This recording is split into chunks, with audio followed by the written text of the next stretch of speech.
Greetings, how you doing? Hope you're doing all right. This is Coach Fleischer, and we are in Chapter 1, presentation number 5, specifically regarding tobacco and tobacco use, as found on page 16 in your book.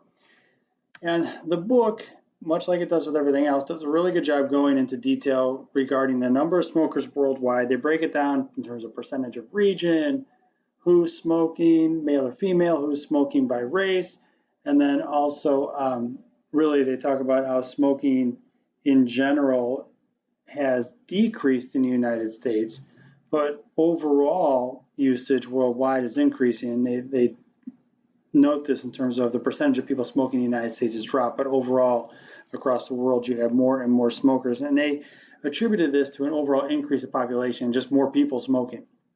And their 2011 numbers, a little bit dated for the book, but they know there are 1 billion smokers worldwide, which is a ton of people smoking cigarettes, or probably other tobacco products, pipe, cigar. And with smoking, you have a primary smoke effect where you have the person who actually lights a cigarette, inhales the smoke, exhales the smoke. They have firsthand smoke. You have secondhand smoke, where if you're in the presence of a person who is smoking and you're inhaling the smoke off of the cigarette or what is exhaled from the other person's lungs who is smoking the cigarette, as secondhand smoke. And if you do some research, and it's not in the book here, but if you want to do some research, you'll find some information regarding third-hand smoke. And there's been some studies regarding third-hand smoke where you have, for example, if you enter a room, nobody's smoking, no lit cigarette, but there's been a heavy smoker in that room, and that the chemicals that are from the cigarette are still in the room, in the paint on the walls, in the furniture. For example, if you're riding in a car of somebody who is a heavy smoker, you know that those chemicals are being off-gassed, as the terminology goes, and you're inhaling those or you're having exposure to those. So third-hand smoke has a lesser effect, but it's just an interesting topic to go out and research. And the big point they make in the book is you have the increase of death from coronary heart disease increases 30% if you're exposed to people in a secondhand smoke type of environment. So you need to kind of be cautious of, if you're somebody who monitors your health and appreciates good health, to not be in the presence of somebody who smokes. It's quite frankly one of the most preventable causes of death. I mean, just put the dang cigarette down and you'll live longer. And you look at the stats that they provide in the book, and really it's only about a half a page of information, maybe a page of information, but it's pretty stunning regarding how smoking affects heart disease, both first-hand and second-hand smoke, and how it's so preventable. And the diseases they link to smoking include coronary heart disease, stroke, COPD or chronic obstructive pulmonary disease, cancer of the lungs, larynx, esophagus, and mouth, of course, because you're inhaling that smoke and you're exposing those tissues to the smoke. And you have 11 different cancers minimum that are associated with smoking, and they have twice the risk to die of a heart attack, at least 10 years sooner on average than non-smokers. So they really present a compelling argument to put the cigarette down. And when you do, the risk of death drops precipitously with each year post-quitting.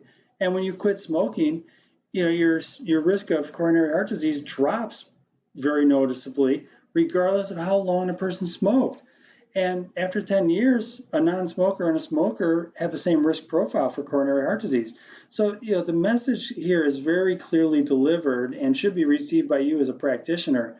If your client comes to you and states that they are a smoker, that is a behavioral issue that you need to address. I mean, you just can't let that go.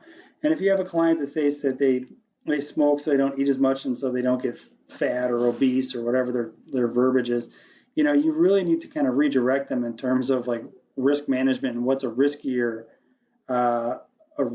behavior, and how you can implement in different things like nutrition, cardiovascular activity, strength training, etc., to offset any weight gains that would come from quitting smoking. So cessation of smoking is huge, and it really is one of those things that has to be addressed immediately when you're with somebody. Now, the book, unfortunately, just glosses over the topic of vaping, and I went out and I did a little research on that to be able to put it into the class notes here, and quite honestly, there was so much now because it's become it became such a prevalent topic in the news where people believe that vaping was safe and vaping didn't lead as a gateway to cigarette smoking. And what they find is it's not as safe as they believe. Things like popcorn lung, other lung illnesses crept into the equation. And then also they began to realize it was a gateway to smoking. And so, as we've seen, there's been a noticeable change of tone regarding vaping. And vaping itself, when you inhale that, it's not a regular carcinogen like you see with marijuana or tobacco.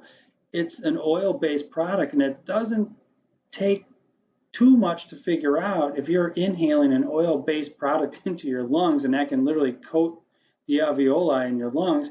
It's probably not the smartest thing to do. So I'll just leave that there. There wasn't any real focus on like other forms of tobacco use, like pipe, cigar, or chewing tobacco or dipping, which I would have preferred that as well, and it would have had some research in here as well. And there was no comments regarding use of marijuana. And I bring this up specific to marijuana, smoking of marijuana, because of the change of tone in the country regarding the having medical marijuana, which I think is great. And quite frankly, you know, it's not like there is a bad part of that plant. You know, you can use it to make rope, you can use it to make clothes, you can use marijuana as a way to bed down certain issues regarding anxiety and depression. And you can also use marijuana as a way for psychotropic, the THC side as opposed to the CBD side, the psychotropic side, to perhaps bed down other psychological issues. So marijuana has its place. I'm not debating that.